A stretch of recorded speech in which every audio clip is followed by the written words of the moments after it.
Ever wanted to sail the seven seas with your ship, with your fellow crew members, and become a captain and trade, combat, or explore different areas of the vast majority that you can sail towards to? In this game, the Seven Seas, a brand new game hitting crowdfunding soon, you have the opportunity to do all these things. And you can do it in two different ways. You can do it in the discovery mode, and you can do it in the advanced mode of the game. The discovery mode is a simple, introductory, very accessible game that offers a very interesting experience on the game, a very, I should say, holistic approach to the game. But and it's accessible, okay? It's easy to get behind and understand the rules and the mechanisms. But if you want a more strategic and more in-depth version, you can go to the advanced mode, and there you're going to be adding some rules and maybe making some things a little bit different on top of what you were doing, and they will give you the complete version of the game.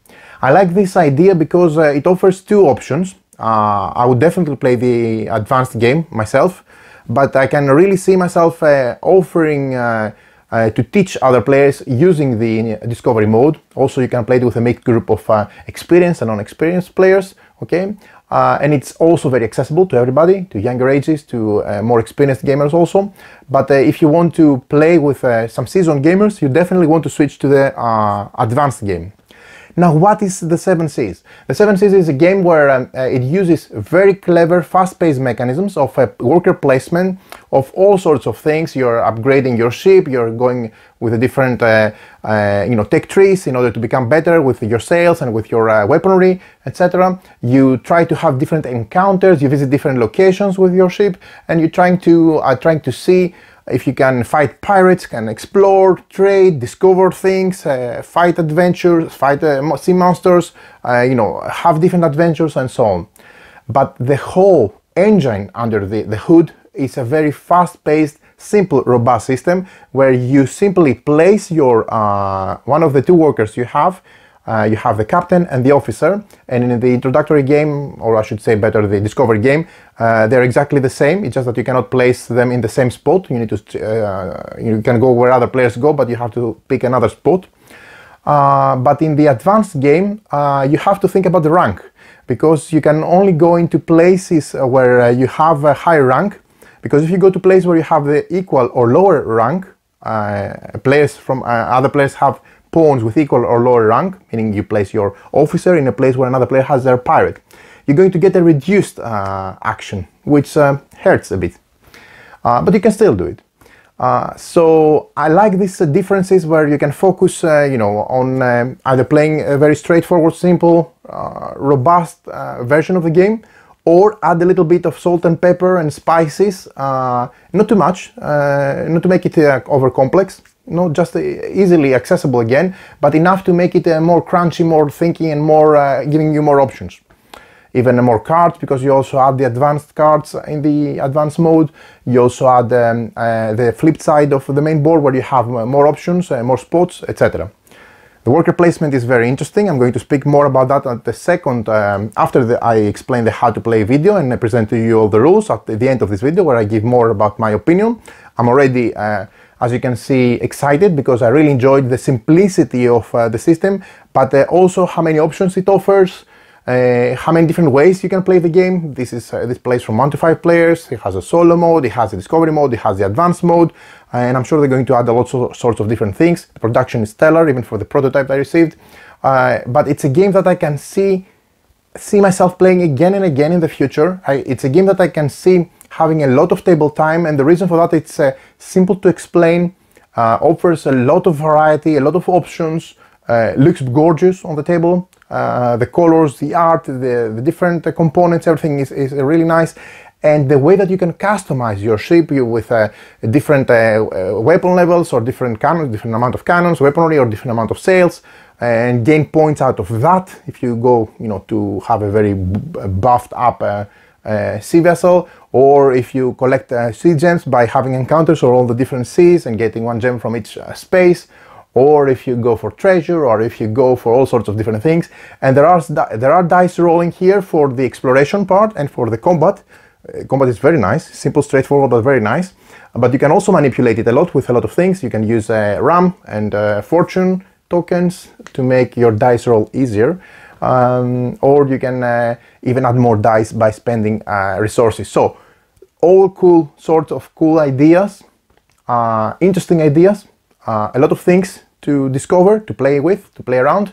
So join me at the table. I'll show you how the game works in detail. I'm going to add the link in the description of the video for the Game Found campaign page, where you can follow. The game is about to start seeking crowdfunding support from the backers. I highly recommend it, I'm telling you already. I really enjoyed the game, and it's a very robust and very clever design, which has a lot of value in my opinion, and a lot of replay value also. And I'm going to add the timestamps in the description of the video, where you can jump directly to specific sections if you want to see the combat directly how it plays, if you want to see the different actions, if you want to see the advanced mode, if you want to see just the discovery mode, and you can quickly navigate through all this rules explanation. I'm going to be a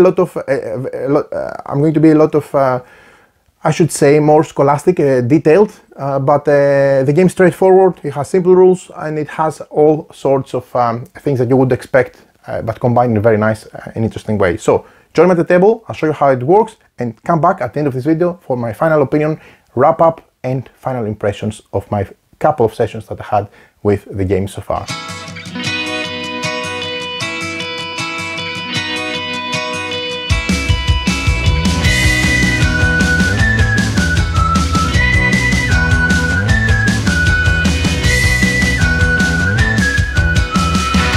Welcome, sailor, well, captain should I say. Is this your first participation in the Festival of the Seven Seas? Don't worry, I'll explain you everything, or almost. The rest will come with time, and above all, while sailing. This fabulous festival takes place every year to celebrate peace between the seas and to organize a competition between different adventurers. You will have to compete against other captains and trying to win by making the most of your journey in this fantastic world. Each competitor, including you of course, goes on an adventure and must bring back as many evidence as possible of their expedition. The best will be elected the Legend of the Seven Seas. Isn't that exciting? On the program, the discovery of this vast and mysterious world with its islands, its ports, and its many dangers. Your journey will not be easy here. Come on, you have to be ready. Let's go. No time to waste. It will start soon.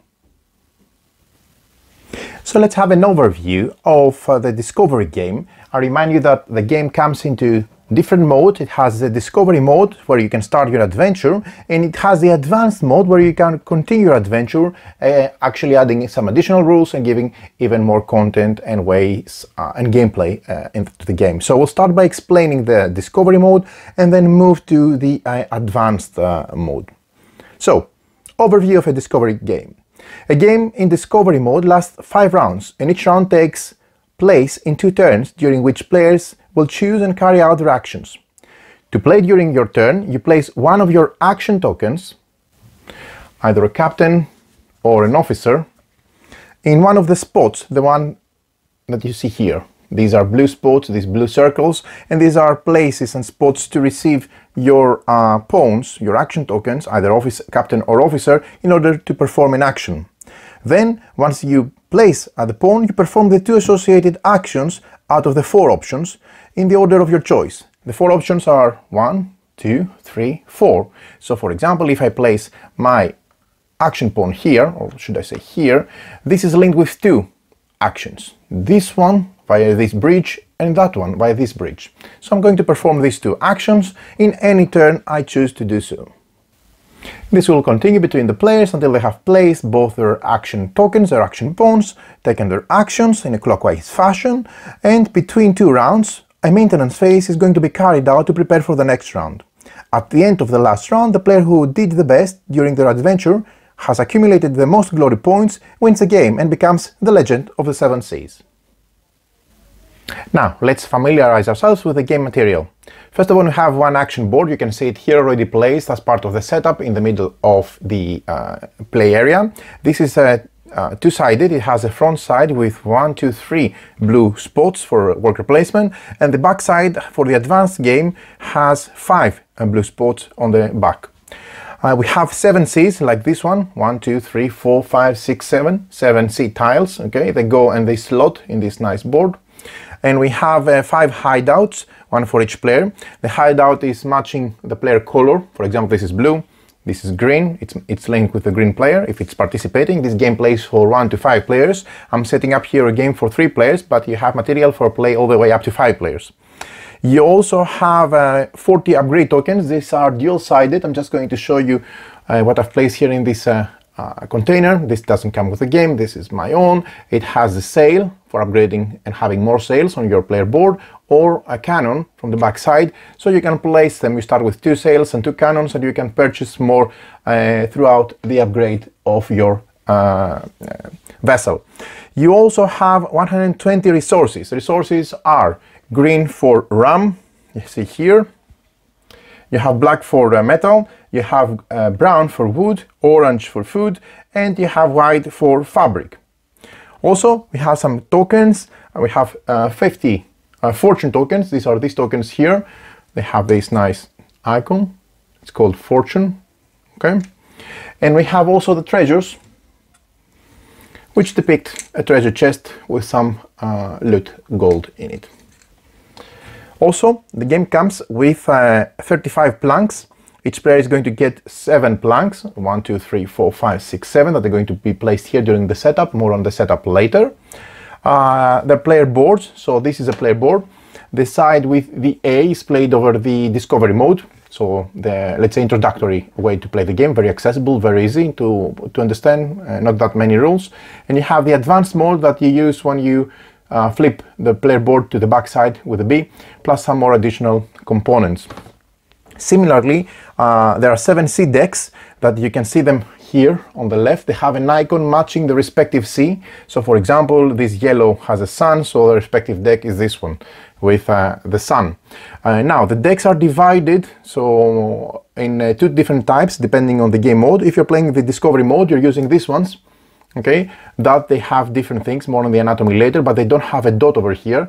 If you're using the advanced mode, you have to pick up the discovery, the advanced mode, which has a dot here. So all the cards with a dot here, as you can see,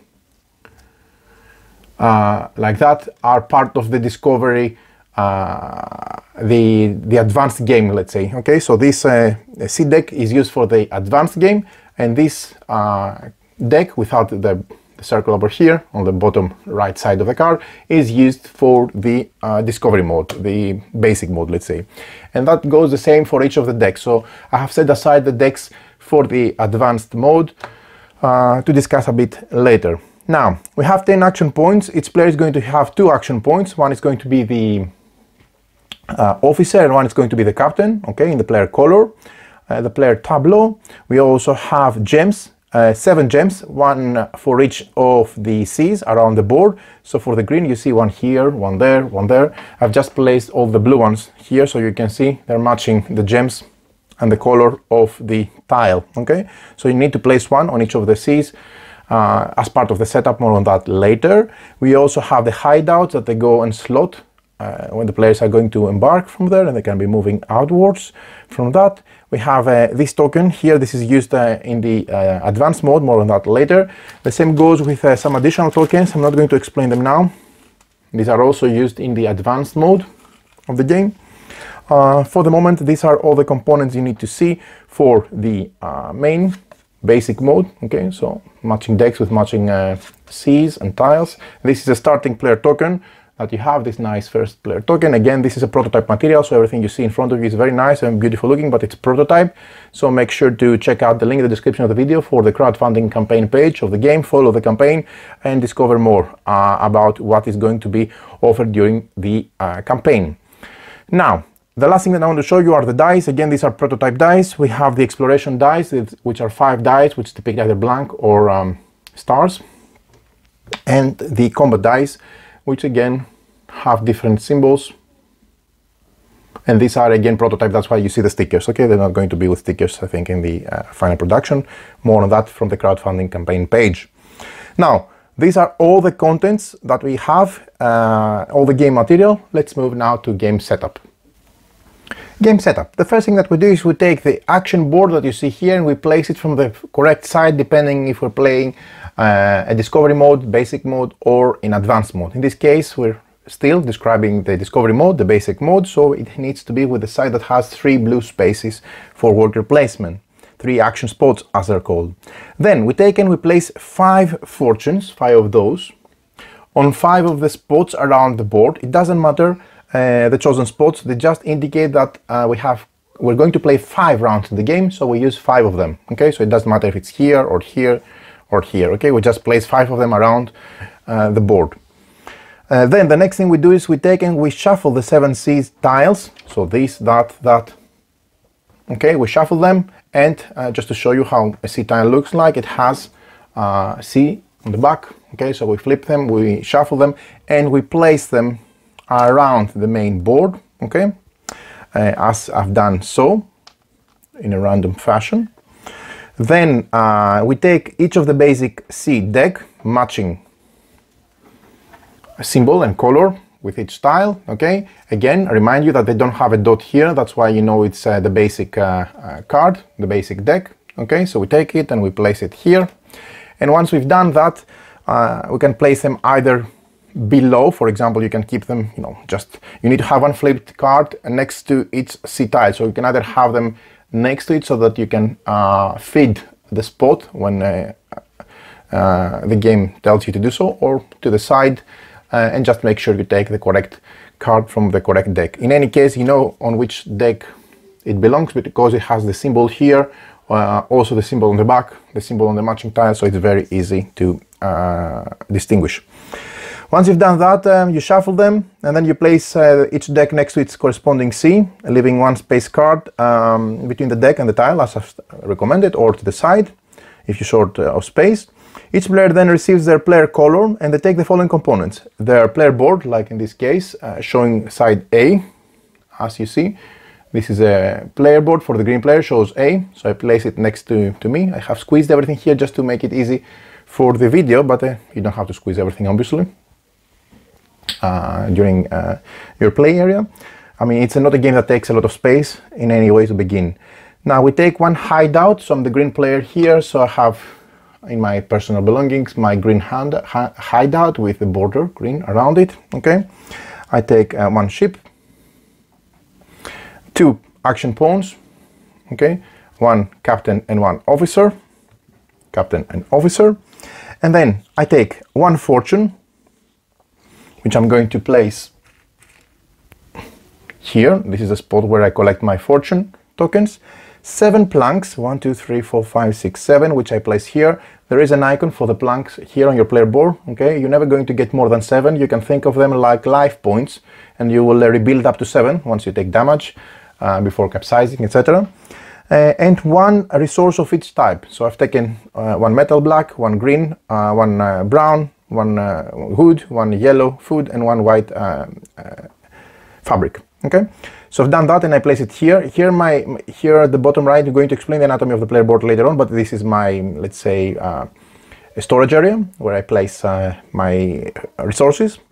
And then I have taken 1 gem of each color, linked with the color of the C tile, and I placed it around the 7 C's. Okay, so 1, 2, 3, 4, 5, 6, 7.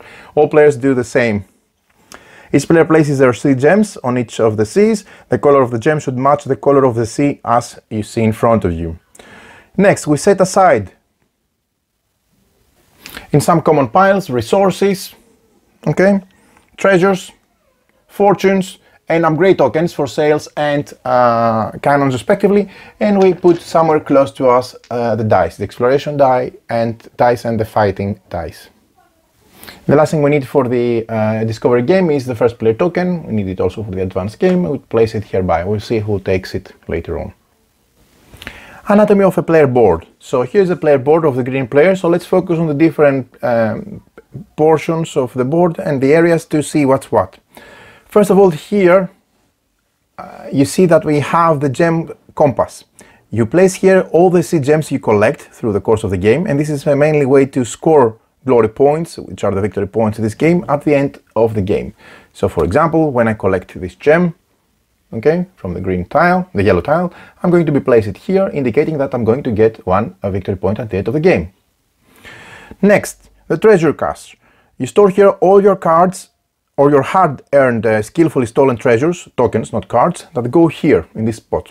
Okay, so whenever you get a treasure chest, you're going to place it here. At the end of the game, 1 treasure token gives you 1 glory point, and you get 1 for each. Here you have your fortune cache. You store here all your hard-earned fortunes. It's always useful to have a few that give you flexibility, so you place them here. There is no limit on how many you can have. Then we have the upgrade tracks, 1 and 1, 2. On the top we have the sails. This is a ship hull. The ship's hull is here, and here are the upgrade tracks. On the top we have the sails, and on the bottom we have the cannons. We start with 2 sails and 2 cannons, and we can place more tokens, sails here, here and here, all the way up to 5 total, and more cannons here, here and here, all the way up to 5 tokens of cannons respectively. This is a ship hull. The ship hull here contains your 7 planks, indicating your, let's say, life points or damage that you can take. Represent the condition of your hull. You start with 7, but your ship hull can be damaged during the game, so you may have some of them removed, but you can repair it during the course of the game to avoid any problems. If you lose them, your ship becomes capsized. Then on the right is a storage area. Here is the ship's hold, where you have all your resources you keep, whether it's food, wood, fabric, metal or rum. You place it here. And keep in mind, you only have spaces for 9 resources, so you need to spend them wisely. Also, at the end of the game, every 3 of them provide 1 glory point. The last are the tracks, the card tracks that you see to the side, to the right. You have 1, 2, 3 rows for tracks. Once you collect C cards, you know, the main cards that we get from either exploring, for example, let's say I collected this exploration card, okay? I will be placing it here to the right, and this is my track for my exploration. This is my track for my combat, the red one, and the yellow one is a track for my trade. I'll get more as my adventure goes more on and on. Anatomy of a C card. Every C card has some specific markers or points that you can refer to. For example, you see here on the top there is an icon, the C symbol. Each card is associated with a C, which is represented by this symbol. The same one is on the back of the card, just to show you. You see, the same symbol, and the same one is also on the tile. Okay, so if you want to know to which C the card belongs to at any given time, you can just check the icon over there. The next thing that you have here on the top right is a card type, indicates which action from this action board you need to choose in order to have this activity on the card. So if you want to have this activity on this card, you need to choose this action symbol with your action point. More on that later. And the last thing you have here at the bottom is the card activities represented in a colored plank. This is a yellow plank, linked with trade also. A color plank and different symbols indicate the game mechanics. Okay, and you can have either 1 or even 2 in some cases in the advanced mode, but more on that later. So, card types and activities. C cards are divided in 3 types. We have island, ports, and sea encounters. We just also call them encounters. Each card is corresponding to an action on the action board. The sail at sea action for encounters, the land on an island action for islands, and the dock at a port action for ports, respectively. To perform the activity of a card, you must choose the action that corresponds to it. It is therefore important to look at the types of the cards that interest you in order to correctly choose your actions during the game. Also, keep in mind that an activity is represented by a color plank. You see, a blue one, a red one, and a yellow one. And there are 3 main activities. Just focusing on the color of the plank, not of the card. So this is a blue plank that is linked with exploration. This is a red one linked with combat, and this is a yellow one linked with trade. So for exploration cards, you explore a location by spending resources and rolling exploration dice. Most often this place is an island, like so in this case. For combat, you face an opponent by rolling combat dice. Most often this is an opponent, it could be a pirate, okay, and you know that it's a combat because it's red plank. And yellow, it's a trade. You exchange resources with various merchants. Most of the time you trade at a port. All cards used in the discovery mode that we're going to show here and explain here have only one single activity, meaning one plank only. However, some advanced mode cards have two activities and sometimes even a powerful negative effect represented by a grey plank. All the special cards are going to be explained later in the advanced mode when we touch that. How to play. The start of the game. First of all, we determine the first player. Simultaneously, each player rolls a combat die, that's a black one here, and an exploration die, a white one here. So each player rolls one of each, and the player who makes the best combination with their dice takes the first player marker and keeps it in front of them in order to start the game. In case of a tie, the players that tied, they roll their dice. The combination order is referenced in the rulebook, no need to go into details, but just to let you know, the worst you can get is 2 blanks, blank for the black and blank for the white, the exploration, and the best you can get is 2 stars for the exploration and 1 cannonball for the combat die, the black. In any case, all the combination order are listed and referenced in the rulebook. Then you place your player hideouts. You draw the first card from each deck. So each deck is going to get 1 card. Okay, so I'm drawing from each deck the respective card and I place it face up next to the sea. Then from last to first player, counterclockwise, you place your hideout in a space between 2 seas. So for example, let's say the yellow player was last. Okay, they're going to place their hideout between any of the 2 seas that they are created from 2 sea tiles, like doing so here. Okay, and they place on top of that their ship on their hideout. Finally, the last player collects any fortune token. So the yellow is going to do that, the red is going to do that, and the green, who's first player, is going to do that. Then the last player collects any fortune from the board to their player area, where they keep their fortune tokens, and the game can start. The number of fortune tokens in the golden spaces on the action board indicate the number of rounds remaining before the end of the game. Keep an eye on it because when there is none, that means that we're playing the last round, or when we're close to none, that means we're getting closer to the end of the game. The start of the round. A round takes place in 2 turns, during which each player will alternatively play in clockwise order, starting with the first player proceeding in a clockwise fashion. And on your player turn, first you patch up your ship. If your ship is capsized, write your ship up, because for example, if it's capsized, it's going to be like that, so you need to write it up. Okay, and you recover 3 planks, because most probably, in order for you to capsize, you have lost all of your planks. Okay, so you're going to recover back 3 out of the total 7 that you can have, which is the maximum. Your ship cannot be capsized at the start of the game. We start with a full ship, so you start with 7 planks / life points, if you want to call them like that, for the hull. This is the first thing that you do during your turn, your player turn. You patch up your ship. The second thing you do is choose your main actions.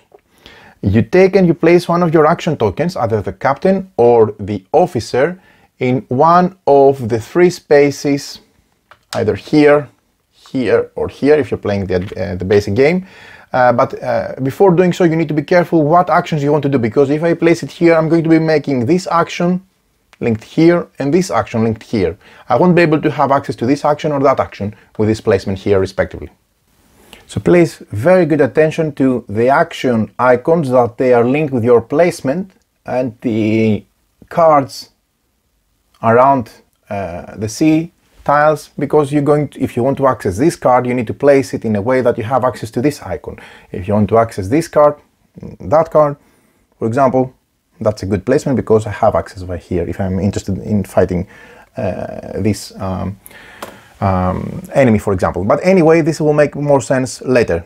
At this step number 2, you choose your main action, so you place one of your action tokens, either captain or officer, in one of the action spots, the blue circles, in order to choose the main 2 actions you're going to perform. They're going to be always 2 with this placement.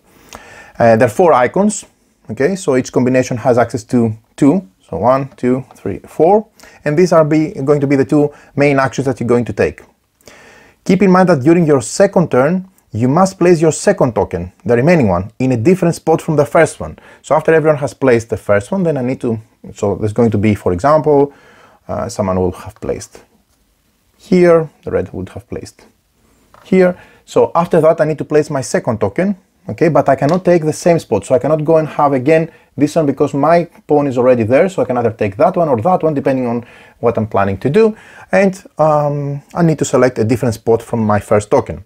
In discovery mode, placing your captain with a hat or your officer makes no difference. And other players' action tokens do not prevent you from placing yours. It's going to make difference in the advanced mode later on. Then, after you placed, you perform the two actions associated with your spot, your two main actions, in any order of your choice. You must always finish your action, no matter which one, before starting the next one, and it is not possible to pause an action to continue it after starting another one.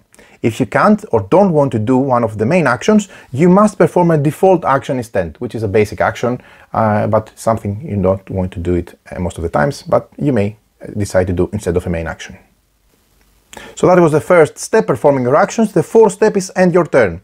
If your ship is located on your hideout, meaning here, okay, for the green player, at the end of your turn, you recover 2 planks because you are at familiar seas, your harbor, okay, your hideout, so you recover 2 planks if there is space for you to take them. You cannot go above 7. And either a food, orange, or a wood, brown, from the supply, and you place it on your stock area on your player board.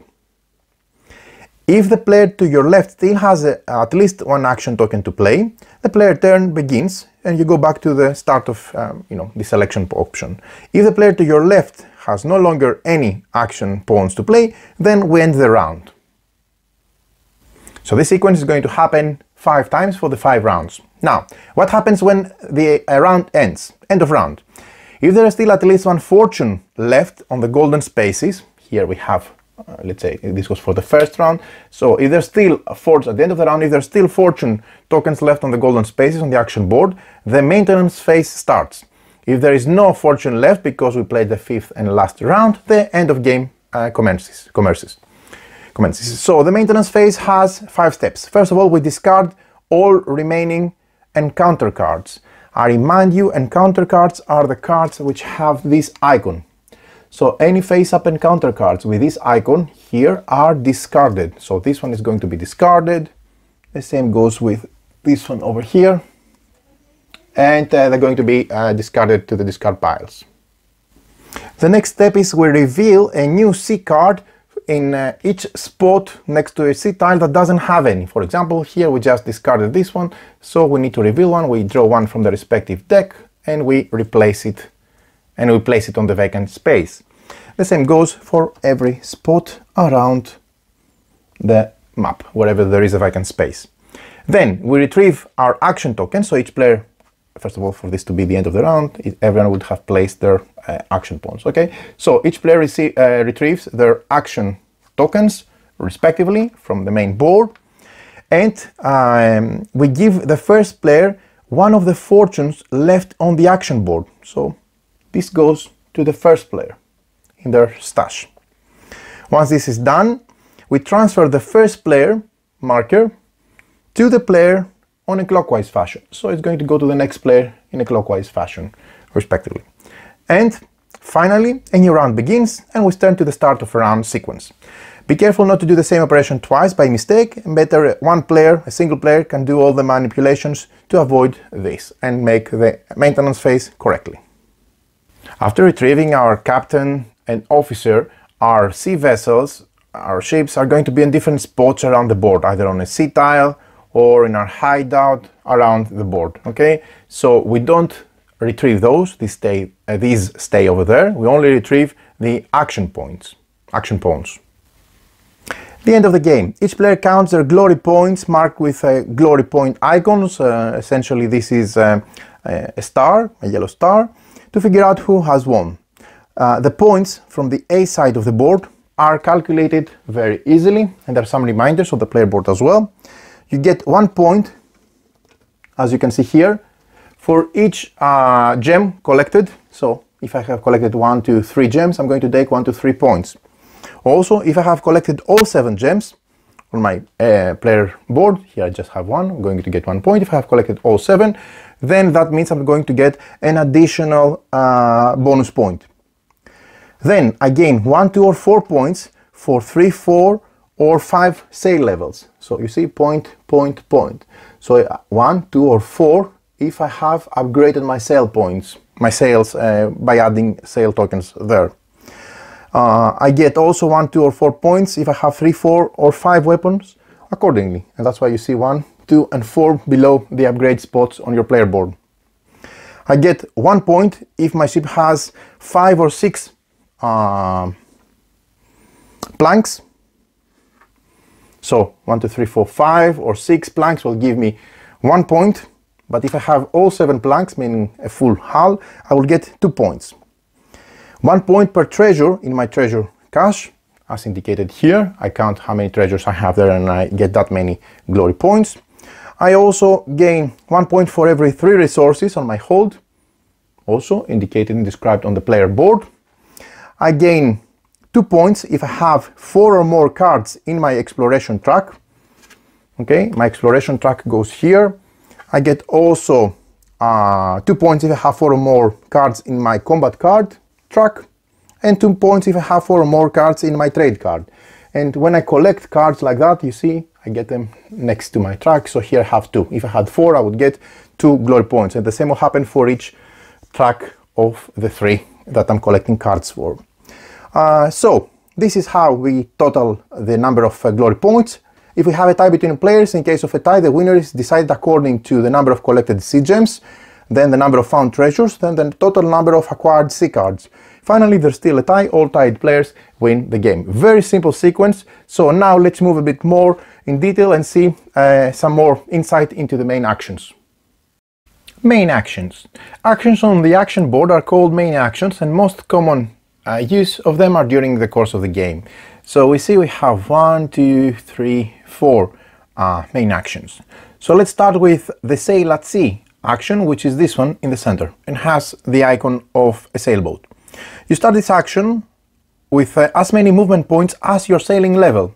Keep in mind that when you start the game, your sailing level is depicted by the amount of the pre-printed sailboards that you have, in this case 2, the 2 blue sailboards that they are pre-printed, and they may go all the way up to 5. Okay, so this dictates how many sailing navigation points you have, movement points essentially. Each movement point allows you to perform one sub-action of navigation. The navigation action stops immediately if at least one of the following occurs. Collected card, you have collected an encounter card. An encounter card is a card with this icon. Okay, so if you have collected one of those cards, let me focus, with this icon, then you stop immediately. Capsized ship, if your ship capsized after an encounter, typically, again, after an encounter, a battle or some kind of other encounter, you have no planks left out of the 7 that is the maximum you have on your player board, then your ship is capsized, then you have to stop immediately. Running out of points, you no longer have navigation points to spend to start a new sub-action, and player's choice, you simply decide to stop your navigation action because you want to stop at this point. If right at the start of your action your ship is on sea with an encounter card, so for example, let's say that this is an encounter card, where is it? Here. Okay, so let's see, this is an encounter card here, and if my ship is on a sea with an encounter card indicated by the icon on the top right side of the card, then you must encounter this card, you must stop and resolve it. We'll see how sea encounters work later on, okay? If this is not the case, you simply perform a sub-action. So, let's see the options. Move your ship by 1 space, this is a sub-action. You move your ship towards one of the adjacent spaces, meaning if you start from your hideout, okay, this is the red one, but let's say this is the yellow one, okay? You start from your hideout and then you can move either here or here, and then you can start moving clockwise or anti-clockwise in adjacent areas from the seas or coming back to your hideout. Okay, so when you move your ship towards one of the adjacent spaces, either sea or a hideout, following this movement, if your ship is arriving on sea, So it arrives here on a C, on a C tile without any card. Let's say this is empty from previous actions. Okay. Then you must reveal, draw a new card from the corresponding deck. So you need to draw from the corresponding deck one new card and place it respectively here. Okay. So that's one option. If your ship arrives on a seaside here, which has either a port or an island, this is an island, and this could be a port. So either a port with this icon or an island with this icon. Okay. So in this case, my ship arrived in this sea tile, which has an island with a palm tree icon. Then you may reveal a new card. If you do so, you place it on top of the already revealed cards. That means I can take one card and decide to reveal it on top of it. Okay, and this is how I spend. In this case, now it's an encounter because I revealed from the same deck, because I have to go to the corresponding deck. If it is an encounter, then I must stop and I must resolve it. Okay, respectively. There's no option of going out of this encounter now. A third option is if you specifically target an encounter, so you move to one of sea tiles which has an encounter, like in this case this pirate ship. Okay, so you must resolve it, and then you respectively go to how sea encounters are resolved. If you reveal an encounter card, you must resolve it the same way like I just told you now. Now, explore the current sea, which is a sub-action.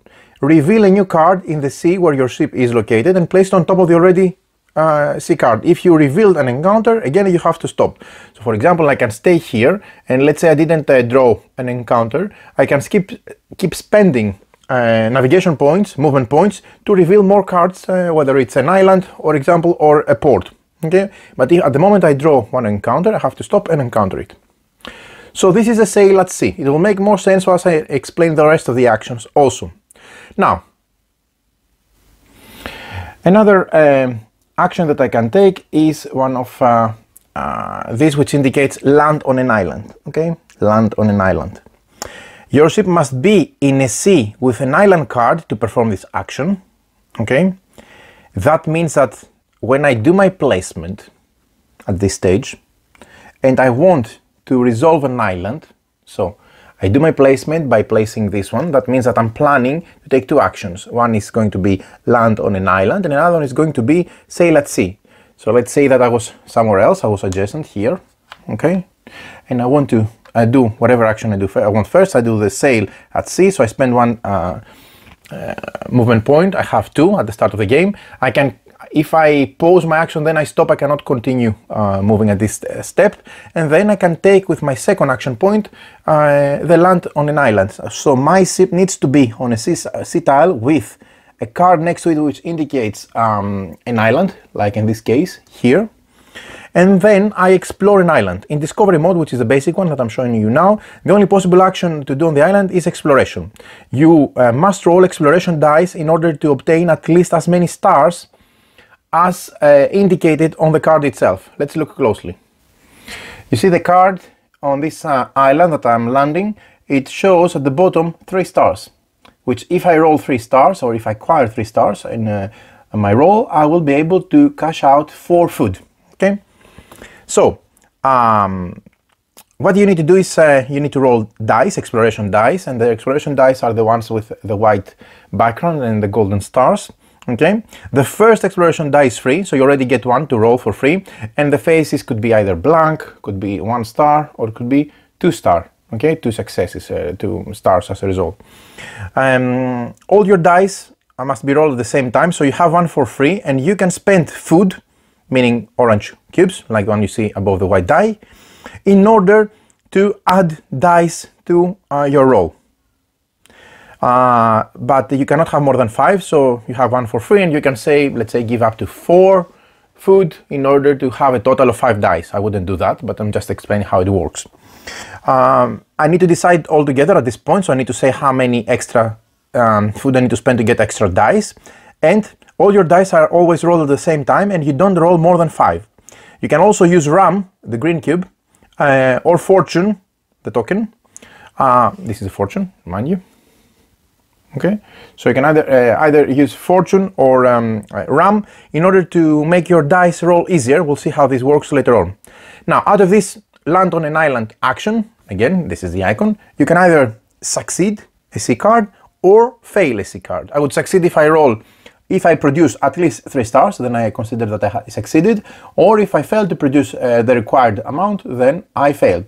And this is just an example, okay? Another card could be, for example, this one, which in this case I wouldn't roll extra for food, so I just need to get with my 1 of 3 die at least 1 star, and then I get 1 food. Or it could be, for example, something else, okay? Depending on the number of stars you need to produce, but you roll the white exploration dice, okay, and then you're trying to get the results in order to gain the benefit. This is the land on the island action.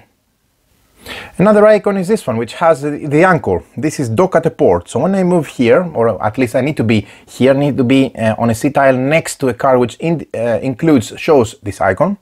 Your ship must be in a sea with a port card to perform this action, okay, from a previous placement or movement or whatever, meaning that if I do navigation and I move here, I don't automatically resolve this icon, okay?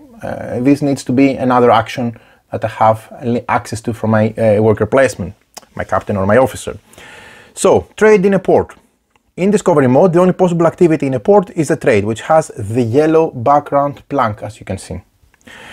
Typically, you must exchange your resources for other resources as indicated on the card. You can also donate 2 resources of any type, either orange, brown, white or black, to replace each of the requested resources that you're missing. Okay, so I can give 2 food, 2 orange, to replace, let's say, for example, I don't know, black, which I'm missing or whatever. I can also use green, which is the rum, to facilitate the exchange. I'll show you later how facilitating an exchange works. But in any case, I must do the exchange when I land there and I decide to take this action, and I can either succeed in this card, succeed doing so, or fail to doing so, okay? Theoretically, I'm only, once done, it's considered to be succeeded. I cannot fail, okay? I can only succeed in this one because I targeted this one to go over to do the action, okay? So this is a dock at a port. And the last action icon that we haven't explained, we explained this one, we explained that one, we explained this one, is this one. This is the renovate your ship. You must have resources required to upgrade your ship, or it must be damaged in order to be able to repair it, okay? So the action icon is this one again. So I cannot access it from here. From this placement, I wouldn't be able to do renovate my ship. I need to be here, so I have access to this one and that one, okay? And then I will be able to renovate my ship. When you do this action, first you choose if you are upgrading or repairing. You cannot do both. You need to choose one of the 2 options. If you are upgrading, you choose an upgrade to make on your player board, either upgrading sails or upgrading cannons. You choose an upgrade to make on your player board, you choose which one you're interested in, and you pay the cost indicated on the spot. So if I want to do a sails, I need to pay 1 wood and 1 fabric, and I need to place 1 here, and also it will give me 1 victory point at the end of the game. And I can have up to 5 total icons to are pre-printed. If I decide to do the cannons, I need to pay 1 wood and 1 metal, and I flip it and I place it from that side. Okay, you see the cost goes higher as you go to the next level respectively. But in any case, this is how the upgrade the ship works. Now, either upgrade or repair, as we said. If you choose to repair your ship, the first plank, potentially because you had some damage and these are some planks removed, there's no reason to do repair if you have 7 planks, which is the maximum that you can have on your hull. The first plank is recovered for free. So let's say I had 4, so the first one is recovered for free. Okay, then you can recover as many additional planks as woods you decide to spend. So if I spend 1 wood by putting it in the supply, I can get 1 more wood, and then I'll have 6 out of 7. But theoretically, if I pay 1 more wood, okay, if I had it, I didn't have it, but if I had it, I would be able to fully repair my hull. Okay, so this is how this action works. Sea encounters. I remind you, this is the icon of the encounter. There are two types of encounters, dangerous encounters and friendly encounters. In Discovery mode, the basic one that I'm showing you now, you will only be encountering pirates which are considered dangerous encounters. All the other types are explained in the advanced mode, which we'll see later. Now, pirate, the dangerous encounter. If you have at least one fortune, meaning you have one of those at your possession, okay, from your cash, then you can ward off the pirate, spend a fortune and discard the card. Then you go back to the sail at sea action. If you can't or don't want to ward it off, you must fight the pirate and continue following. A combat takes place between 2 or 3 phases. The combat dice roll, the cannon phase, and eventually the boarding phase. Now, let's see those, how they work respectively. First, we have the combat dice roll. The pirate's roll is indicated on the card by cannonball phases. You see, this one shows 2. Okay? And boarding phases, which are the swords crossing. These are unknown phases. The player to your left completes the pirate roll by rolling as many combat dice as the number of unknown phases, meaning this pirate comes with 2 cannonballs, 1 sword, and there are 2 question marks. Okay, let me show you a bit better. There is a glare. Okay, it comes with 2 cannonballs, 1 boarding, 1 crossing swords, and 2 to be determined. So these 1, 2, 3, 4 are already on the card. Sorry, 1, 2, 3 are already on the card, and the 4th and 5th one are to be decided by rolling 2 dice. Okay. So what happens here is the player to your left completes the pirate roll by rolling as combat dice as there are unknown phases with a question mark. These die phases are added to the ones already indicated on the card. So in this case, let's say I would have 1 more. I would have 2 cannonballs, 2 crossing swords, and 1 blank. Okay, this would be the final card as it would be after the roll. These dice phases are added to the other phases already indicated on the card, and then you roll as many combat dice as your weaponry level. Your weaponry level is how many cannons you have on your player board. At the moment, I have already upgraded ones, so I have 2 pre-printed plus 1, 3. That means that I'm going to roll 3 dice, okay, as a response to the combat dice roll of the pirate. I can use Rum, green cubes, or Fortune to make my dice roll easier again. I'm going to explain how this works later, okay? So I'm going to do the combat dice roll also, okay? So I would roll, let's say, this one myself. And I compare my result with the pre-printed card plus the rolled dice, if any. Now, the second step is the cannon phase. You lose as many planks as the number of cannonball pirate has. In this case, it has 2 pre-printed on the card. That means I have to remove 2 planks from my board, from my hull, and put it to the side. Then you look at the number of cannonballs you rolled yourself. I rolled 1, 2. If this number is greater than or equal to the number of planks on the card, the pirate is considered to have no more planks. I show you here that, for example, there are 3 planks. That means it has 3 life points. You see, 3 planks. So it is less. But if, for example, I had at least 3 equal to the planks the card has or more, then the pirate is considered to have no more planks. Otherwise, we consider that the pirate still has planks left. If your ship still has planks and the pirate no longer has any, you win the fight. So in this case, if I roll 3, I would immediately win by bombarding them with a sufficient amount of cannonballs to destroy the planks the pirate has, which is the life points. But if I didn't, because in this case I rolled 2, so I needed at least 3 or more. Okay, if your ship no longer has planks, because the other scenario, okay, by removing planks because of his dice roll, I completely lost all my planks. That means that I lose a fight and I fail a C card, because previously I succeeded a C card, and this way I fail a C card. But if in this case, if your ship and the pirate still have planks, the fight continues. We continue with the boarding phase, which is the 3rd phase. Okay, so we would go to the boarding phase only if he still has planks and I still have planks, and I didn't manage to roll enough cannonballs to sink him or her, the pirate, an enemy, in any case, at this step. So in this case, both of us continue to have planks, so we move to the boarding phase. Now, if you have more crossing swords than the pirate, you win the fight. In this case I have less, I have 1 and he has 1 pre-printed plus 1 rolled 2. Which means I have less or as much, even if I had 2, let's say I have rolled 2 and it's 2, 2, still I'm losing, I need to have more than him, okay? So if I have more than him, I win and proceed with succeeding with a C card. If I have less or equal, as much, I lose a fight and I proceed with failing a C card. I'm explaining this because I haven't said what happens when I succeed a card or I fail a card, because it's an outcome of various situations. We'll explain it later, okay? But this is how the combat works. It's very simple and very easy to determine. Now, default action. Remember we said that if you cannot do any of the actions from the placement that you did, so in this case, sail at sea and visit an island, okay? Or if you choose not to do so, you can do a default action. What is a default action? The default action is very simple.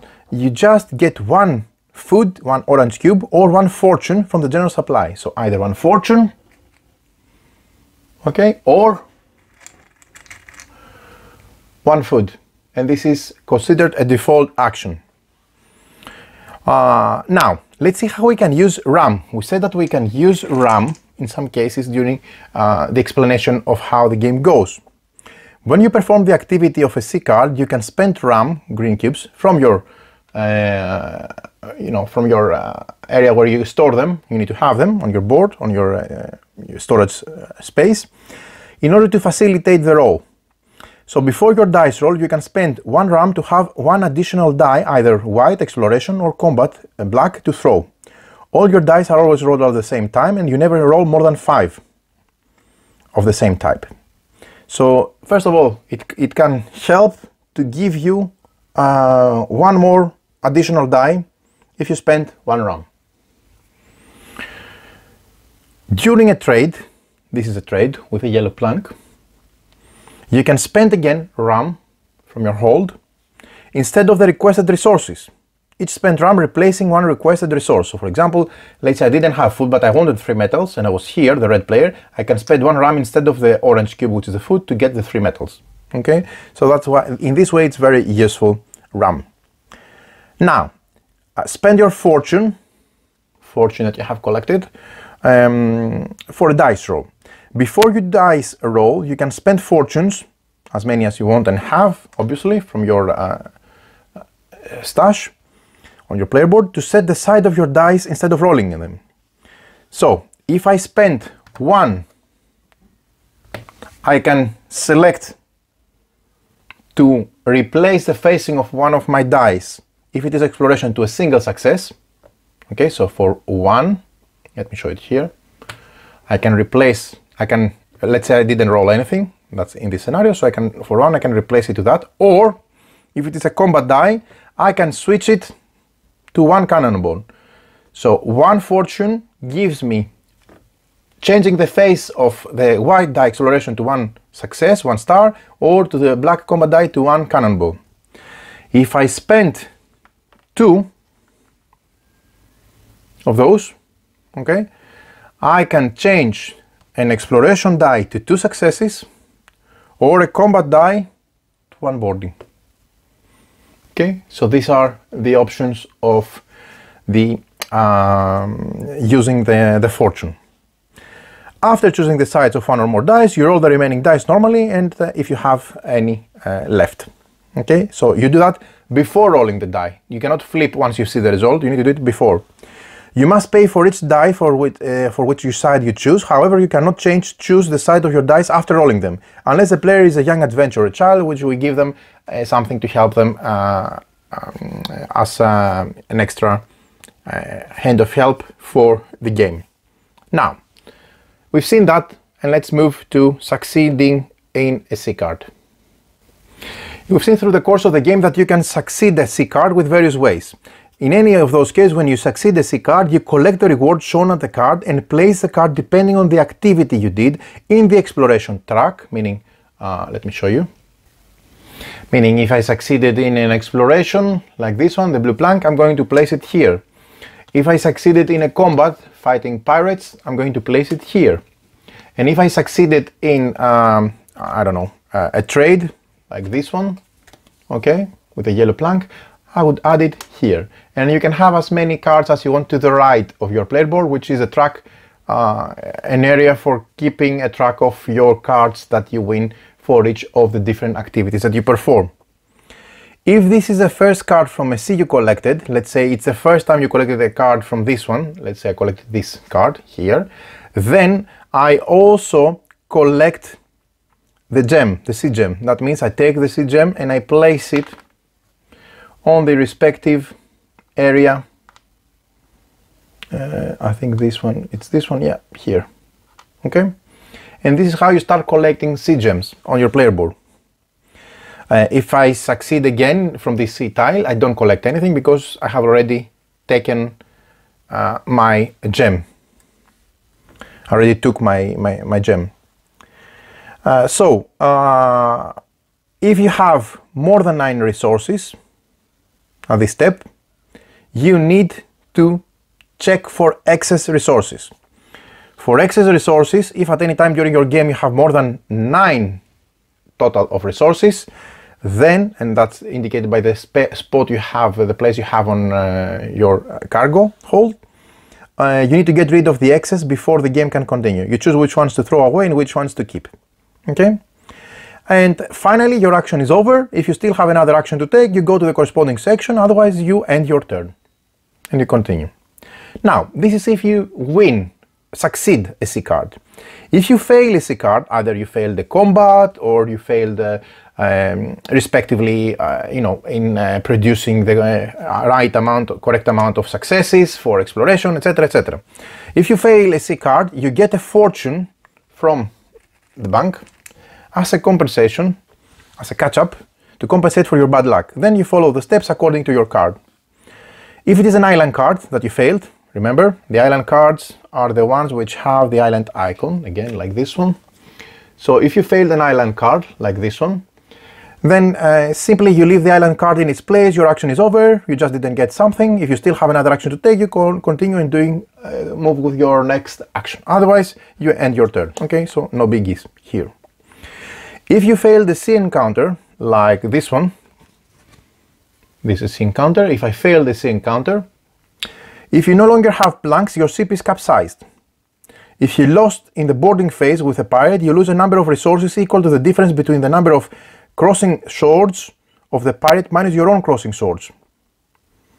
You go to lose an X amount of resources, which is this step, and if it's a tie, you do not lose any resources.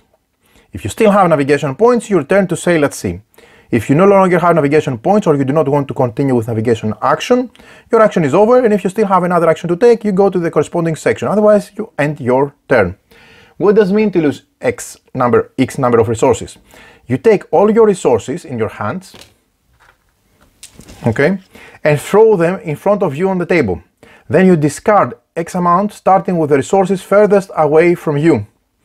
Then recover the remaining resources if there are any. So if it says lose 2, okay, I would throw and I would lose 1 and 1, 2 because these were further away, and I would keep the rest. Okay, so this is how you discard an X amount of resources, respectively. A capsized ship. If your ship lost all its planks, okay, don't put them on the further away, just keep them next to your player board, because either you have them on, which is your life points, or you have them there and you need to repair it at some point. Okay, so don't, I would advise not to get them far away from you. If your ship has lost all its planks, it's therefore considered capsized. You lay your ship, so in this case my ship is the green one, so let's say I was here and I don't know, I lost something, I capsized, okay? I was, let's say I was, whatever, where, I was here fighting and I lost all my planks, so I capsized, okay? Then I lay my ship to the side to symbolize I'm capsized. I lose half of my resources rounded down. This is how you lose X. And if you are the active player, your turn ends immediately. No player can interact with you while you are capsized. For discovery mode, this doesn't matter. However, in advanced mode, players can fight and trade with each other, so it does matter there. So there you have it. This is everything you need to know on how to play the discovery mode, okay, the basic game. You can also see that there is a very detailed player aid with the player turn and the actions described and summarized, so you can use that. And this is how you play the basic discovery mode. Now, let's see the advanced mode where you continue your adventure. There is a different overview for the advanced game. The advanced mode is designed for seasoned players seeking a richer and more strategic game experience. In this game mode, you have 2 additional rounds for a total of 7. That's why you see all of the spots occupied with fortune tokens. Okay, so we have 7 rounds instead of 5. That's the first change. You also have 126 additional C cards called advanced cards. Each deck, as I mentioned, has now, in addition to the standard cards, the cards that have this dot, which are only for the advanced mode. These, together with the ones that they don't have the dot, all of them are mixed together for each of the C decks to give a total of additional cards. That means that now we have 36 C cards in each of those decks, respectively, 18 basic and 18 advanced. Also, the board is flipped from the opposite side, so now you have 1, 2, 3, 4, 5 blue spots for worker placement, for sending your action pawns. So this is the back side of the main board. It has more spots. There are more changes that they come from the selection of the advanced mode, and these are that now the side of the board that is used is flipped to the other side, on the B side, where, as you can see, instead of starting with 2 sails and 2 cannons, you start with only 1 sail and 1 cannon, and you can upgrade all the way again up to 5, but you have to do the next 4 steps on your own. Okay. Also, fame tokens give victory points at the end, more on the scoring, because it changes slightly at the end of the video. So we use the B side, we use the back side of this one. Still, we have 7 planks for the hull. Okay. And the main idea is still the same. The difference is now we have the 6 additional actions, optional actions, and reduced actions. So we're going to explain those. We also have 2 additional types of components. We have the C bonuses, and I have calculated, added here at the bottom of the screen, the bonuses. You see there are 1, 2, 3, 4, 5, 6, 7, one for each of the different symbols and C tiles. So this is the back of the tile and this is the front of the tile beneath it. Okay, I have already set up the board for 3 players. So I have populated with 2 of those, each of those spots. More on the setup later. And the bonus of the advanced mode, the advanced mode is that it comes with an additional rulebook set which highlights what are the changes compared to the basic game, so you can easily see them, and what are the additions. Okay, so there you have it. These are the extra things. So now let's go into the game material. First of all, we have, as I mentioned, the advanced decks. So both the basic cards and the advanced cards are added in each of the C decks respectively. Then we have the 28 C bonuses, okay, 4 per C. I have some here and some already on the setup. We have 5 parrots, 1 per player, and this is how the parrot of the player looks like. It has the color of the player, and on the back it's the imprisoned parrot. More on that in a sec. And how we set up the game now for the advanced mode. The setup is almost the same as discovery mode, but there are a few rule points that differ. First of all, at step 1, we place the action board on the side with the 5 points, as I mentioned, on the flip side. Then we place 7 fortunes, so 1, 2, 3, 4, 5, 6, 7, around, indicating the 7 rounds. Okay, it's a counter also in this mode, instead of 5. At step 3, we place 1 if we're playing 1 or 2 players, 2 if we're playing 3 or 4 players, and 3 if we're playing 5 players. C bonuses with their faces visible in each hexagonal space between the C tile and the main board. Okay, matching, of course, the icon at the back with the same icon on the C tile, but we place them face up. These are the C bonuses, and they are between the main board and each of those seed tiles. Then we have 36 cards for each of the seed decks, 18 basic and 18 advanced, as I mentioned before, and each player places their player board on the B side instead of the A side, but they also take their parrot and keep it close. Now, how to play? The player turn, the first step is the same for the advanced mode. The second step, where you choose your main actions, is different, slightly different. The basic mechanism still is the same like in discovery mode, where you place one of your action tokens, either the pirate or the officer, in one of the blue circles, so 5 in this case, to choose a main action, and you'll be choosing 2 main actions. During your second turn, you must place your second remaining action point in a spot different from your first one. So like before, if you place here, you cannot place here also your second pawn, you need to place it on another spot.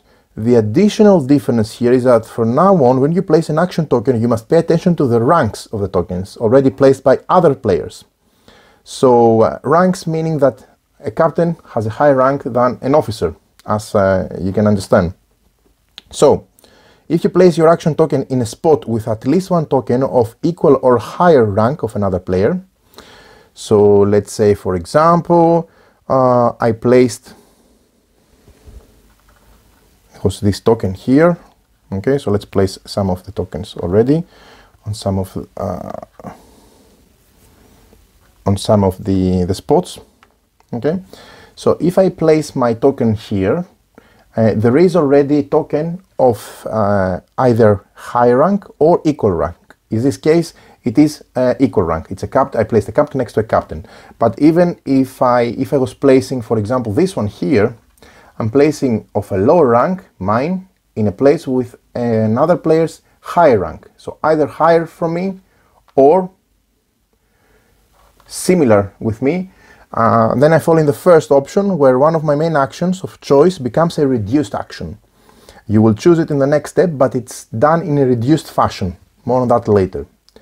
If I place my token on either a spot without an AR token, so on a vacant token, or in a spot with a token of lower rank, in this case I place it here, my captain, the yellow player's captain, is higher rank than the green player's officer. Then, as in discovery mode, I will perform 2 main actions normally during this next step. Okay, so the only change is if I'm placing my pawn in a vacant, in a place where there is already a pawn of another player, and it's either the same rank or higher rank than mine. A reduced action is a weaker version of a main action, and reduced actions are explained later, but for the moment keep in mind that you want to avoid them. Okay, you want to have the best out of your actions and the most out of your action placement. The third step, where you perform your actions. You perform your 2 main or reduced actions, one after the other, in the order you choose to do so. In addition to these actions, you can also now perform an optional action, either before one of your main reduced actions or after. So you still have 2 main actions, either reduced or full, or main, but you also have one optional action in the advanced mode. You must always finish your action, no matter which one, before starting the next one, like before, and you cannot pause an action to continue it after starting another. If you cannot do, or if you do not want to do an action, you do not want to perform it. If it is a main action you don't want to do, or you choose not to do, or you cannot do it, you must perform a default action or the corresponding reduced action instead. If it's a reduced action that you cannot do, or you don't want to do, you must perform a default action instead. Keep in mind that you cannot perform a default action instead of an optional action. Only a main action or reduced action can be replaced by a default action.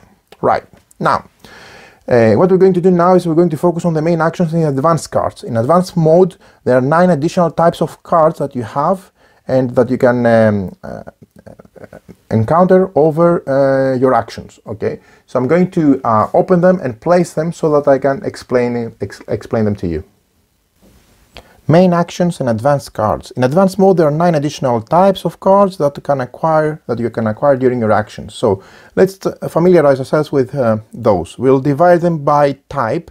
So we have, first of all, the dangerous encounters.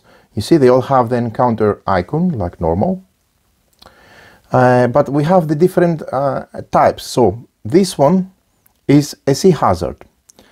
You maneuver your ship to overcome the sea hazard, which is this blue banner here. You must roll as many exploration dice as your sail level, meaning the sail icons you have on your player board. You start with one pre-printed, in order to obtain at least as many stars as indicated on the card, in this case 3. Each spent food grants you an additional die to roll, and you can use Rum and or Fortune to make your dice roll easier, as in a normal exploration. If you succeed, you go to the Succeed a sea card. If you fail, you go to Fail a sea card. This one on the right, as you see in all of those cards, we're going to focus on it later, but it's suffer a negative effect, and we're going to explain it later on. Okay, but for the moment, let's move to the next one, which is a sea giant. If you fight for your life and try to fend off the giant, that's why you focus on the red banner here, you must roll as many combat dice as your weaponry level, meaning the cannons you have on your player board, starting with one pre-printed already, in order to obtain at least a combination of faces, cannonballs, and crossed swords indicated on the card. In this case, you need 2 cannonballs and 1 crossed swords symbol. You can use Rum and or Fortune to make your dice roll easier, as in a normal combat. If you succeed, you go to Succeed with a sea card. If you fail, you go to Fail a sea card, respectively. And the last one here is the sea creature. You maneuver your ship and fight the sea creatures. You must roll as many exploration dice as your sail level, and as many combat dice as your weaponry level, in order to obtain at least as many stars and the combination of faces indicated on the card. Each spent food adds you 1 additional die to roll, exploration die, and and you can use Rum and or Fortune to make your dice roll easier. All your dice are rolled at the same time, and you never roll more than 5 exploration and 5 combat dice like normal. If you succeed, you go to Succeed with a sea card. If you fail, you go to Fail a sea card. In this case, you will roll, for example, your sail level. It could be from 1 to 5, depending on your upgrades, and your combat will be 1 to 5, depending on your cannons. But you need to roll 2 stars and 1 cross sword in order to succeed. Otherwise, you face the consequences here. The same goes for this one. Again, these are the dangerous encounters: sea hazard, sea giant, and sea creatures. We also have friendly encounters, and let's check them now. Okay, so these are friendly encounters. Still, they are encounters because you can identify them from the encounter icon like before. But if you ignore the encounter, you discard the card for free and return to the Sail at Sea action. If you do not ignore it, you must resolve it, and you proceed to the section corresponding to your card. If it is a merchant ship like this one, you trade with the merchant, that's why you have the yellow banner here, or attack the merchant, that's why you have the red banner here. If you trade, you follow the same steps like with the trade in the port section. If you combat, you roll as many combat dice as your weaponry level in order to obtain at least as many successes as indicated on the card. A success simply rolling a cannonball or cross swords with your combat die. You can use Rum and Fortune to make your dice roll easier, like in normal combat, and if you succeed, you go to Succeed with a sea card. If you fail, you go to Fail a sea card. This is a merchant fleet, that's why you see more than 1 sea vessels. You trade with the merchant fleet, that's why it's a yellow banner. You follow the same steps like trading in a port. Okay? Again, merchant ship, merchant fleet. And these are also encounters together with those that we've seen before. So, but these are friendly encounters and these are dangerous encounters, respectively. Now, land on an island. It has the land on an island icon, as expected, right? So, it can be a friendly island, like this one, or a hostile island, like this one. What's the difference? The friendly island, as you can see here, you trade with a friendly island, that's why you have the yellow banner, or explore the island, that's why you have the blue banner. If you trade, you follow the same steps like trade in a port section. If you explore, you follow the same steps like explore an island section. Very simple. If it is a hostile island like this one, you fight the hostile tribe or explore the island. For the combat, you roll as many combat dice as your weaponry level in order to obtain at least as many successes as indicated in the card. So here you need 2, right? That's why you have 2 ticks. A success is simply rolling a cannonball or a crossed sword symbol with your combat die. You can use Rum and Fortune again to make your dice roll easier, like with a normal combat section. If you succeed, you go to succeed a C card. If you fail, you go to fail a C card. For the exploration, you follow the same steps like explore an island section, respectively. Last but not least, we have the dock at a port, where you have the dock at a port icon on the top right side of the card. It can be a perilous port or an infamous port. What's the difference? For the perilous port, here on the left, you attempt to access the port in order to trade. You must roll as many exploration dice as your sail level in order to obtain at least as many stars as indicated on the card, in this case 3. Each spent food grants you 1 additional die to roll, like normal. You can use Rum or Fortune to make your dice roll easier, like a normal exploration. If you obtain at least as many stars as indicated, you may reach the port without any issues. Otherwise, your ship is damaged, you lose as many planks as stars you're missing. Then you still have planks. If you still have planks, you trade with a port normally, and you go to a trade with a port section and you do the same. Otherwise, you fail to reach the port and therefore you do not trade with the port and you go to fail a C card section. If it is an infamous port like this one, you trade in the port and try to leave it without losing your resources. You must roll as many combat die as your weaponry level in order to obtain as many successes as indicated on the card, in this case 2, because it has 2 ticks. A success is simply rolling again, cannonball or cross sword symbol. You can use Rum like before or Fortune to make your dice roll easier, like in a normal combat. If you obtain at least as many successes as indicated on the cards, the outlaws leave you alone. Otherwise, the outlaws will rob you when you're exiting the port. You reduce the number of collected resources by the number of missing successes for your upcoming trade. Then you trade at the port and you go to trade at the port and do it likewise. Now, these are all the additional cards that you can find, the 9 types of different cards, on top of the cards you've seen so far in the advanced game. Now, for the Renovate Your Ship, when you repair your ship, you recover 1 plank for free, then an additional plank for each spent wood, fabric or metal instead of only for each spent wood, like it was in the basic game. Be careful when you use fabric or metal to repair your ship. These resources are generally quite hard to find during your adventure, but you may still want to do so. Now, let's talk about reduced actions.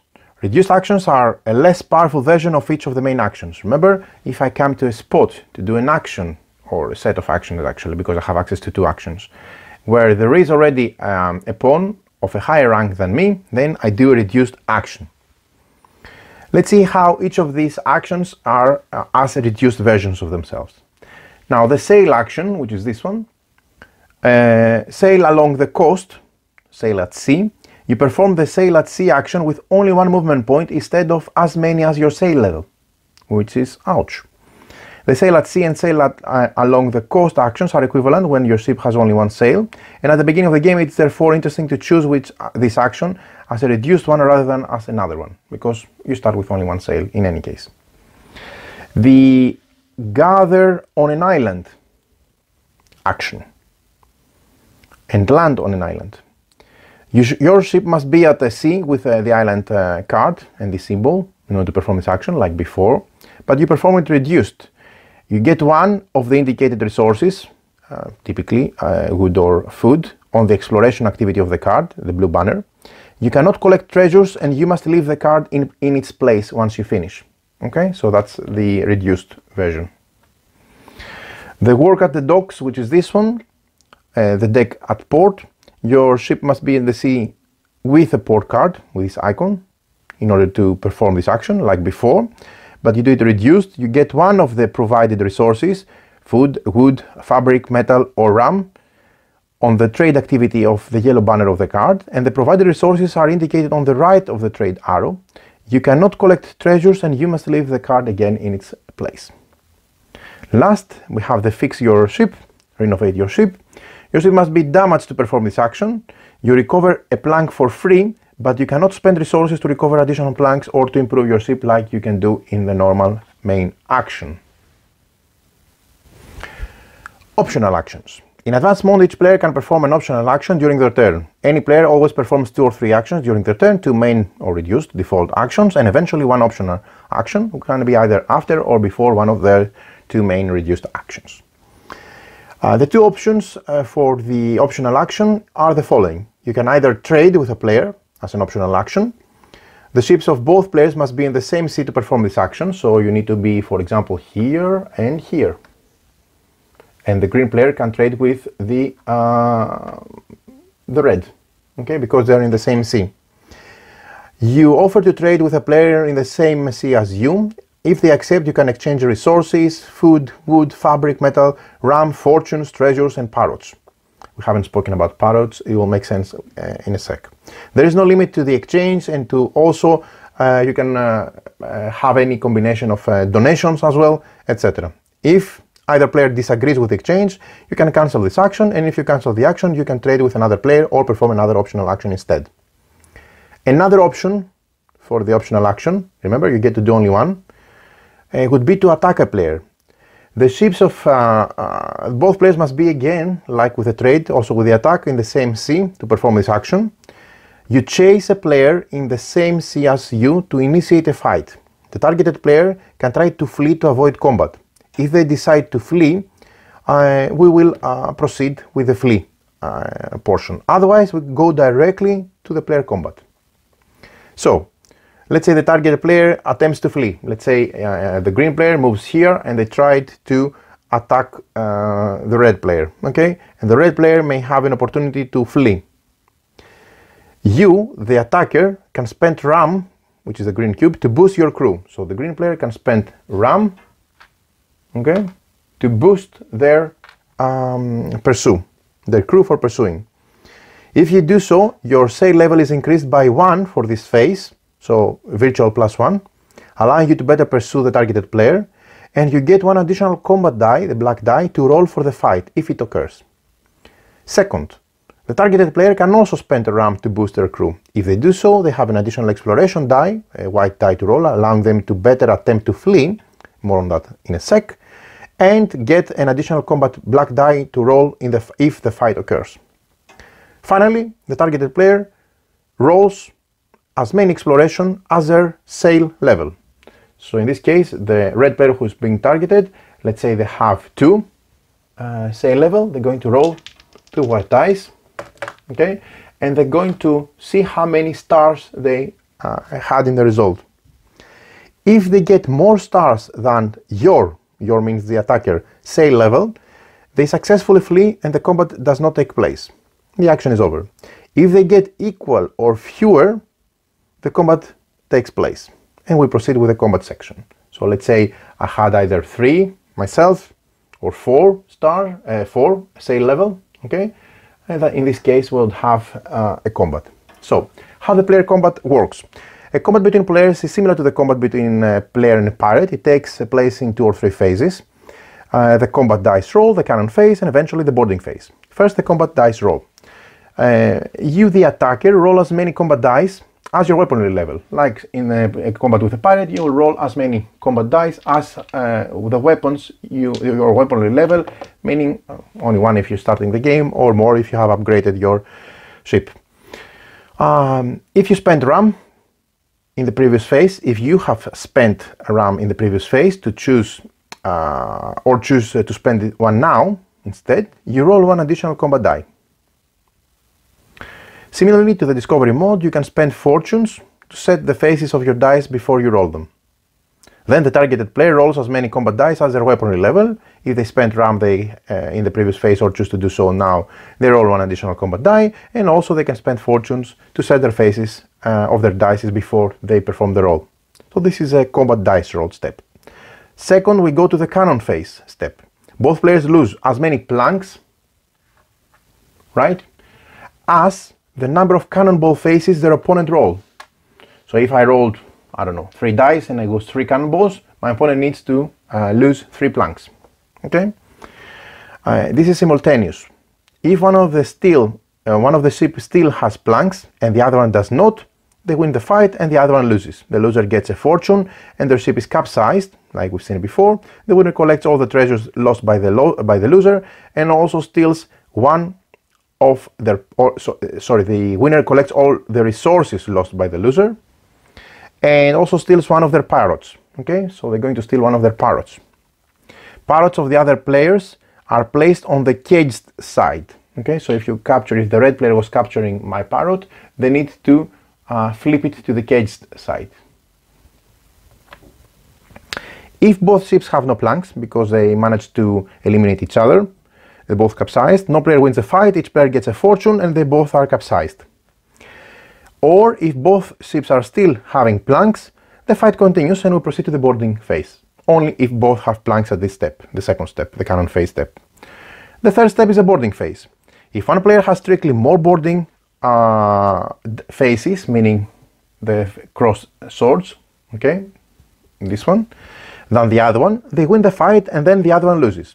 Again, the loser gets a fortune, the winner steals one of the loser's parrots. Additionally, the winner robs resources, treasures, based on the excess of boarding phases they have, and with each phase used only once, 1 extra phase allowing stealing 1 resource of their choice, 2 extra phases allowing to steal 1 treasure. So if the player who wins has only 1 extra phase, more than them, they're allowed to steal 1 resource of their choice. If they have 2 extra boarding phases, extra cross swords, than their opponent, 2 extra, 2 more, that means they're allowed to steal 1 treasure. If the players have the same number of boarding phases, let's say they both have 2 and 2, then or none, the same, then no player wins the fight and each player gets a fortune. And this is how the combat works with the players. In a similar fashion and logic like it does with the pirates, respectively. Now, some final concepts and we finalize the rules for the advanced mode. When you succeed the C card, if you had to choose between 2 activities, Friendly Island, Hostile Island or Merchant, you place a card in the corresponding track of the activity you chose to perform next to your player board. If you perform more than 1 activity on a single card, Perilous Port, Infamous Port or Sea Creature, you place a card in a track corresponding to one of the 2 activities you perform. If it is a second card from the sea you collected, let's say I collected 2 cards from this sea, then what happens is I collect the sea bonus, meaning I take 1 sea bonus from here, if 1 still remains there. And I take it and I place it with the face-up effect, means I keep it like that so I can use it. Okay, and then when I use it, I flip it to the back side if I use it during the course of the game. If it is the third card I take from this sea, then if I have 1, by turn, if I have 1 bonus already, I reactivate it by flipping it again to the active side. Okay, so I refresh essentially the effect of the sea bonus from that sea. If I fail a sea card, I get a fortune, right? One of those. Always I get 1 fortune when I fail, to compensate for my misfortune. Then I follow the steps based on the card. The steps could be, if it's an island or a port card, I leave the card with the island or the port card symbol, meaning the coconut tree or the anchor in its place, and my action is over. If I no longer have planks, my ship is capsized, and what happens is I'm capsized like normal. If you still have another action to take, you go to the corresponding section, otherwise you go to end your step. Last, if it is a sea encounter card, if the card has a negative effect, a grey plank, like this one, you have to face the consequences. You suffer the negative effect. And then you discard the encounter card to the discard pile, respectively. Now, If you no longer have planks, your ship is capsized like before. If you lost in the boarding phase with a pirate, you lose a number of resources equal to the difference between the number of boarding phases, cross swords, of the pirate minus your own number of cross swords. And then you go to lose X amount of resources, like we've seen it in the base game. If there is a tie, you do not lose any resources. If you still have movement points, you can continue navigation. Return to the sail at sea and perform your action there. If you no longer have movement points or you do not want to continue sailing, your action is over, and if you still have another action to take, you perform it, otherwise you end your turn. If you need to suffer a negative effect, there are different types of negative effects on the cards. For example, you can lose 3 resources, lose 3 planks. The iconography is very simple. Lose 1 plank per resource in your ship's hold, lose 1 plank per weaponry level of your ship, end your turn instantly after discarding the card. You can no longer perform the actions indicated on the card this turn. You can lose 1 plank and 1 sail upgrade, that hurts. You can lose 4 resources and then as many planks as missing resources also. If you have to use a C bonus effect, remember before we have acquired 1 C bonus, if it was my second card from that C, okay, and if I have it still available, I can use 1 such bonus effect. Each of your C bonuses can only be used once, but it can be refreshed. You can regain its use by collecting a new card of the corresponding C, as we've seen before. And when you use the effect of 1 of your C bonuses, you flip the bonus face down to indicate that it has been used respectively. Now let's see the details of some of the effects. So for example, this bonus when spending rum uses bonus instead of spending rum. When before your exploration dice roll, you set the side of 1 of your dice to 2 stars. During your navigation action, you gain 1 movement point. When spending fortune, use this bonus instead of spending 1 fortune. Before your combat dice roll, gain 1 additional combat die to roll. During your trade, get an additional resource of the same type as 1 of the collected resources. And last but not least, when recovering planks or repairing, recover 2 planks for free. So end of the game. Each player counts their glory points to figure out who has won. We use the points side B of the player board, which is this one. If you remember, it's the A side and the B side. Okay. So we get 2 points per collected C gem and 2 bonus points if you have collected all 7 of them. We get 1, 2, or 4, or 6 points for 2, 3, 4, or 5 sail levels, and 1, 2, 4, 6 points for 2, 3, 4, 5 weaponry levels, as indicated below the respective weaponry or sails track, respectively. Yeah. Then we get 1 point if your ship has 5 or 6 planks, or 3 points if your ship has 7 planks still standing. 2 points per treasure in your chest, and you get 1 point per set of 2 fortunes in your fortune stock. 1 point for every 3 resources left in your cargo. 1 point per collected bonus, and this can be shown on the it's not on the player board, no, but maybe it's on the player 8 card, but it's collected bonus that you have, whether it's used like that or non-used like that, gives you 1 victory point, 1 glory point, and 2 points if your parrot, the one of your color, is still with you. So if you have not been, you still have your parrot, then you get your color, you get 2 victory points, and you get 1 victory point for every player's other parrot that you have captured and you have secured. Okay, if they gain it back, of course, they gain 2 points themselves. Players with the most cards in each track, exploration, combat, and trade gain points. You see, you gain a variable amount of points for exploration, combat, and trade track, respectively, depending on the amount of cards you have collected. The first place player gains as many points as the number of players, 1, 2, 3, 4, 5 points for 1, 2, 3, 4, 5 players. The second place player gains as many points as the number of players, -2, 1 to 3 points for 3, 4, 5 players. And the third place players gain as many points as the number of players, -4, 1 point for 5 players, for example.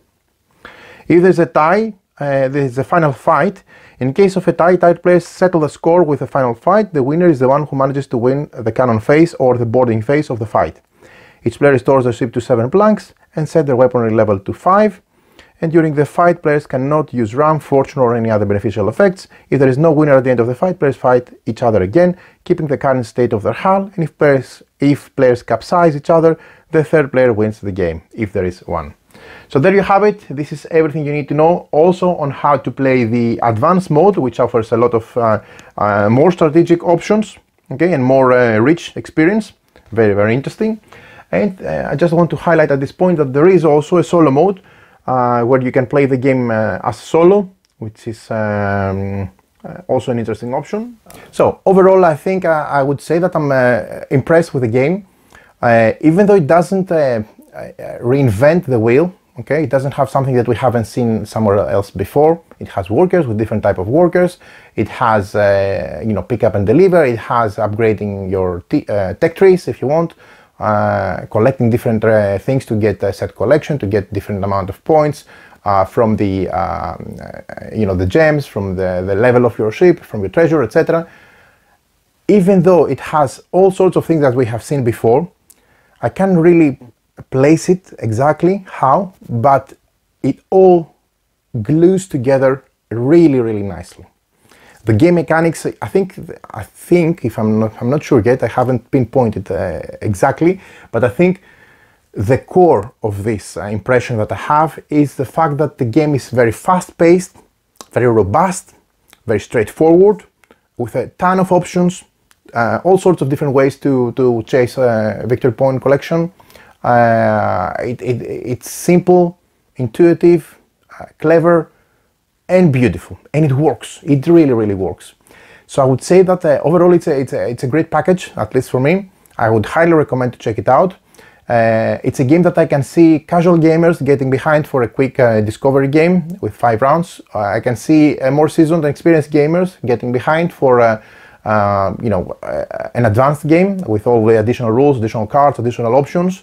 I can see a mix of groups of ages, of younger and older players, gamers, parents, whatever. So this is one other thing that I highlight on the game, is the fact that I think it works on so many different situations and equally well, I should say. It has also solo. It scales all the way up to 5 players. It has different ideas depending on, you know, and more content if you play the advanced mode. So overall, I think it's a very, very well balanced package. If you like exploration games, adventure games, Euro games, mechanics, worker placement, you know, nice graphics, straightforward gameplay, fast-paced games with simple rules to teach.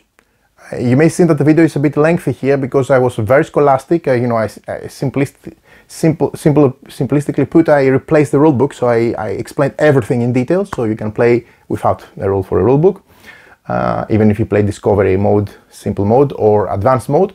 But in its essence, in its core, it's a very simple game, very simple to teach, to understand, and after a couple of you know, rounds, it really everything makes sense, clicks, even from the first couple of rounds, I should say. And everyone is enjoying themselves playing the game. I highly recommend it. Fun game, fun most of all, beautiful on the table, clever, different. It doesn't feel repetitive. It doesn't overstay, you know, on the table. It doesn't last longer than it should be. You can always play, you know, the introductory game with 5 rounds instead of 7. And it's an overall very well, I should say, weighted, balanced, and fine polished package that I highly recommend for all sorts of situations and groups. So there you have it. This is the 7 Seas. You should definitely check it out. I'm going to add the link in the description of the video so you can follow up on GameFound. Starting right about now, it's coming close to the launch. So stay tuned and find out more from this beautiful new design and what it has to offer.